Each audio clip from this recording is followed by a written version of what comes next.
Hello everyone, কেমন আছেন সবাই? আশা করছি সবাই অনেক বেশি ভালো আছেন। আজকে রান্না করব ঐতিহ্যবাহী বিক্রমপুরের পানিখোলা, ইলিশের পানিখোলা। চলেন তাহলে শুরু করি। এখানে আমি কাঁচামরিচ আর পেঁয়াজ বেটে নিয়েছি, আর এখানে ইলিশ মাছ কেটে রেখেছি। কড়াইতে দিয়ে দিলাম সরিষার তেল অল্প একটু, তারপরে দিয়ে দিব এই কাঁচামরিচ আর পেঁয়াজ বাটাটা। এটা আমি একদম মিহি করি নেই, হালকা মিহি করে বেটেছি। দেখতেই পাচ্ছেন কেমন আছে।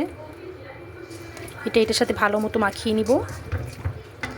তারপরে দিয়ে দিব ইলিশগুলো। ইলিশটা এখানে ছোট বা বড় কোনো ম্যাটার না। এখানে ইলিশটা যত ঘ্রাণ হবে, তেলযুক্ত ইলিশ হবে, ততই এটা খেতে মজা হবে। এখন দিয়ে দিব পরিমাণ মতো লবণ। লবণটা দিয়ে ভালোভাবে রাখিয়ে নিব। এই রান্নাটা করতে আর কোনো মশলার প্রয়োজন হবে না, শুধুমাত্র কাঁচামরিচ, পেঁয়াজ আর সরিষার তেল দিয়ে রান্নাটা হবে। এটা খেতে অনেক বেশি মজা হয়। এটার ঝোল দিয়েই অনেকগুলো ভাত আপনি খেয়ে ফেলতে পারবেন এক নিমিষে। এখন আমি এখানে দিয়ে দিব পরিমাণ মতো পানি। একবারে ঝোলের পানি সহ আমি পানিটা দিয়ে দিব। এই তো দেখতেই পাচ্ছেন পানির পরিমাণটা।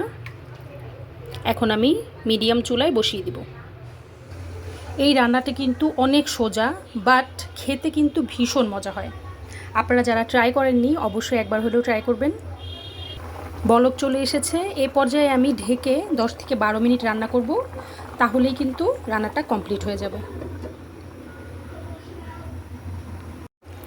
আমার পানিখোলা রান্না কিন্তু একদম রেডি। দেখতেই পাচ্ছেন কি ইয়াম্মি হয়েছে। আর এই ঝোলটা খেতে কত যে মজা লাগবে ভাতের সাথে।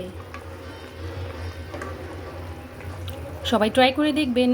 আল্লাহ হাফেজ।